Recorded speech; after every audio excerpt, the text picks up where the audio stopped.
नमस्कार दोस्तों, आज की वीडियो में हम चर्चा करेंगे यूजीसी नेट और जेआरएफ के हिंदी सिलेबस की।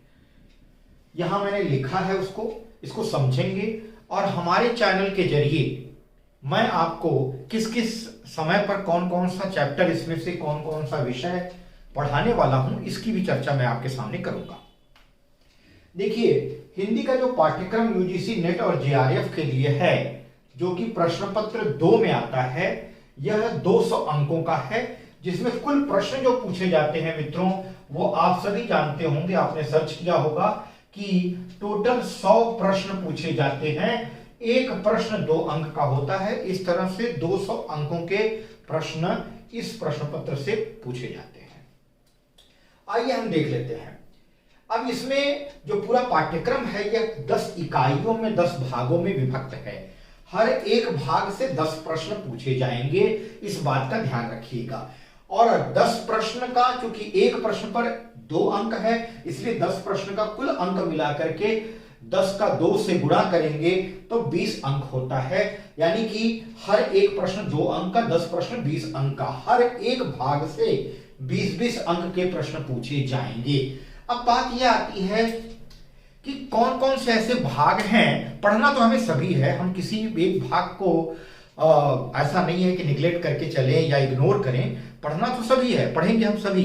लेकिन मुख्य महत्वपूर्ण बात यह है कि अगर हम सबसे पहले कम समय में किन भागों को कैप्चर करें, किन भागों को पढ़ें कि हमारा सिलेबस ऑलमोस्ट कंप्लीट हो जाए जल्दी से जल्दी, उन पर पहले हम नजर डालेंगे।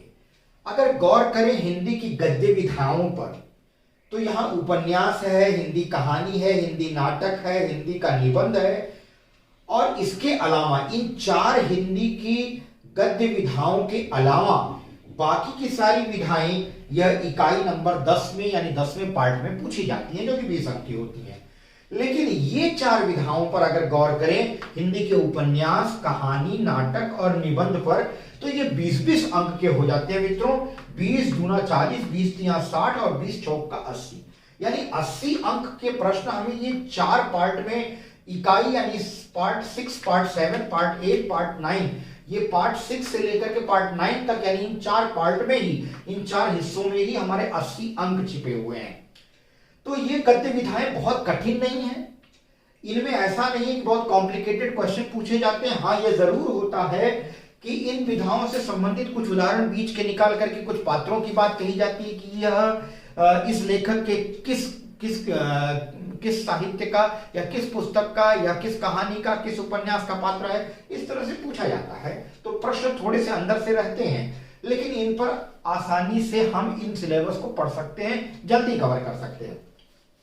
गौर करिए, मैंने अभी अपने चैनल पर हिंदी उपन्यास से संबंधित वीडियोस डालने चालू कर दिए हैं। आप सभी से अनुरोध है कि चैनल पर बने रहिए। प्रतिदिन मैं इस टॉपिक से रिलेटेड एक वीडियो डालूंगा, और इसको टारगेट मैंने बनाया है कि नवंबर महीने के अंतिम दिन तक आते आते मैं ये 20 अंक का पूरा कवर कर लूंगा। तो ये 20 अंक इस नवंबर में 10 दिन के अंदर हम इसको पूरा करने वाले हैं। अब ये हिंदी उपन्यास के अंदर इतनी चीजें दी गई हैं, ऐसे हिंदी कहानी, नाटक और निबंध के अंदर भी दी गई हैं, लेकिन मैंने उसको यहाँ लिखा नहीं क्योंकि मेरे पास जगह उतनी नहीं थी। हिंदी उपन्यास के अंदर हम क्या क्या पढ़ेंगे? पंडित गौरी दत्त का देवरानी जेठानी की कहानी, जिसको पहला उपन्यास कहा भी जाता है, कुछ लोग मानते हैं, लेकिन सबसे पहले यही लिखा गया था। पंडित गौरी दत्त ने देवरानी जेठानी की कहानी लिखी थी। कुछ विद्वान कहते हैं कि यही हिंदी का पहला उपन्यास है, लेकिन लाला श्रीनिवास दास का परीक्षा गुरु को पहला मौलिक मानते हैं। तो हम पंडित गौरी दत्त द्वारा लिखी गई देवरानी जेठानी की कहानी को चर्चा करेंगे, उनके पात्रों की चर्चा करेंगे, उसमें लिखी हुई बातों पर चर्चा करेंगे, उनके कुछ डायलॉग, संवाद इत्यादि, इन पर भी चर्चा होगी। और परीक्षा के दृष्टिकोण से यह उपन्यास हम देखेंगे। लाला श्रीनिवास दास का परीक्षा गुरु पर भी चर्चा करेंगे। प्रेमचंद्र के गोदान पर अज्ञेय के शिखर एक जीवनी, जिसका भाग 1 देखेंगे हम। अब इसके बाद हजारी प्रसाद द्विवेदी का बाणभट्ट की आत्मकथा, परेश्वरनाथ रेणु का मैला आंचल, यशपाल जी का झूठा सच और झूठा सच, अमृतलाल नागर का मानस का हंस, कृष्णा सोबती का जिंदगी नामा, भीष्म साहनी का तमस, श्रीलाल शुक्ल का राग दरबारी, मन्नू भंडारी का आपका बंटी, जगदीश चंद्र का धरती धन ना अपना, धरती धन्ना अपना, श्रीलाल शुक्ल का राग दरबारी। तो ये सब कुल मिलाकर के इतने सिलेबस जो है हम कवर करने वाले हैं, यानी लगभग एक साहित्यकार का एक उपन्यास और उसके बारे में हम उनके पात्रों के बारे में, उनके संवादों के बारे में, उनके कथानक के बारे में, उनके शिल्प के बारे में, इससे संबंधित ही प्रश्न पूछे जाते हैं। और ये 20 अंकों का है।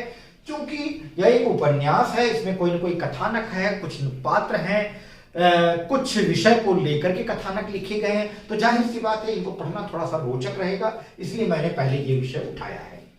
अब हमारा उसके बाद का जो टारगेट रहेगा, उसके बाद का टारगेट ये रहेगा कि दिसंबर में हम ये 2 टारगेट पूरा करेंगे, हिंदी भाषा और उनका विकास, जिस पर ऑलरेडी मैंने पहले की कुछ वीडियोस बनाए हैं, उनको आप देखिएगा, उसको कंटिन्यू करके कुछ चीजें बची हैं जो कि हिंदी भाषा और विकास में मुझे और डालनी है, वो मैं डालूंगा। हिंदी साहित्य का इतिहास पर ऑलरेडी मैंने भक्ति काल तक खत्म कर दिया था, रीति काल में भी उसका नामकरण और नामकरण के साथ काल, ये भी मैंने इस पर एक वीडियो डाला था और कुछ डालना है। तो रीति काल, आधुनिक काल के बाद भारतीय युग, द्विवेदी युग, छायावादी, इसके बाद छायावादोत्तर युग कैसा रहा, इसके बाद हिंदी की गद्य विधाएं भी, कुल मिलाकर के सारी गद्य विधाएं भी हिंदी साहित्य के अंतर्गत पढ़ी जाती हैं। तो ये हम दिसंबर में कंप्लीट करेंगे।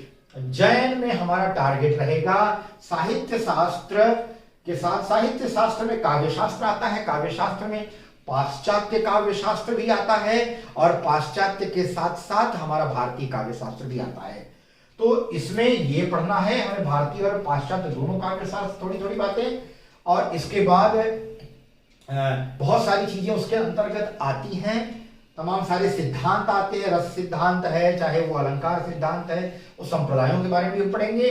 वैचारिक पृष्ठभूमि में हम विभिन्न तरह के दर्शनों के बारे में, जागरण के बारे में, ये नव जागरण, वो नव जागरण, इसके बाद स्त्री विमर्श और ये विमर्श, वो विमर्श, ये सारी चीजें भी हमारी आ जाती हैं इसकी सिलेबस के अंदर। तो ये हम जैन में खत्म करेंगे, 15-15 दिनों के अंदर दोनों ये खत्म कर दिए जाएंगे, दोनों विषय। हिंदी कविता को मैं 15 दिन में खत्म करूंगा, फैब में, फर्स्ट 15 डेज तक। हिंदी कहानी को फैब में ही, फरवरी में ही खत्म करूंगा मैं, लास्ट के 15 डेज तक। तो 15 दिन फरवरी में हिंदी कविता, 15 दिन हिंदी कहानी। इसके बाद नाटक और निबंध, ये मैं मार्च में आते आते खत्म करूंगा। बाकी की जो चीजें बची हैं, ये हो सकता है हमें थोड़ा अप्रैल का 15 दिन लेना पड़ा, तो अप्रैल का हम 15 दिन इसको लेकर के बाकी की गद्य विधाओं को भी पूरा कर लेंगे। तो मित्रों, मेरा टारगेट है कि अब से लेकर के, यानी नवंबर का जो 10 दिन बचा है, इसमें से लेकर के और अप्रैल के 15 तारीख तक हम पूरा हिंदी का पाठ्यक्रम प्रश्न पत्र 2 बहुत अच्छी तरह से, और इसके साथ साथ बीच बीच में मैं प्रश्न पत्र के जरिए आपकी प्रैक्टिस भी कराऊंगा। और लास्ट का जो महीना हमारा अप्रैल का 15 दिन बच रहा है और मई का, क्योंकि हमें लगता है कि जून में ही अब ये परीक्षा होने वाली है नेट की, इसके पहले नहीं कंडक्ट की जाएगी। अब अगर मार्च में हम फॉर्म के लिए अप्लाई करेंगे, जैसे मार्च के बीच में हो सकता है फॉर्म निकाले, तो अगली परीक्षा जो होगी वो हमको लगता है कि जून में ही होगी, और हम जून के हिसाब से टारगेट बना करके चल रहे हैं। तो जून में आने वाली परीक्षा के लिए हम मई में खाली और खाली प्रश्न पत्रों की प्रैक्टिस करेंगे, और जो हम पढ़ाए रहेंगे ये सब विषय, उनका रिवीजन भी करेंगे। तो हमारा टारगेट है कि यूजीसी नेट और जेआरएफ का ये हिंदी का प्रश्न पत्र 2 का पूरा सिलेबस जो है, यह हम अप्रैल 15 तक अच्छी तरह से खत्म करेंगे। अगर आप रोचकता के साथ, मेरे ऊपर विश्वास रखते हुए मेरे चैनल के साथ बने रहना चाहते हैं, मेरे साथ बने रहना चाहते हैं, तो जरूर मैं सीखूंगा, आपको सिखाऊंगा और हम दोनों आगे बढ़ेंगे। तो चलिए, इसी विश्वास के साथ मैं अपनी वाणी को विराम देता हूं। अगली वीडियो में फिर कुछ और रोचक विषय मैं आपके सामने लेकर के आऊंगा। आप सभी का बहुत बहुत धन्यवाद।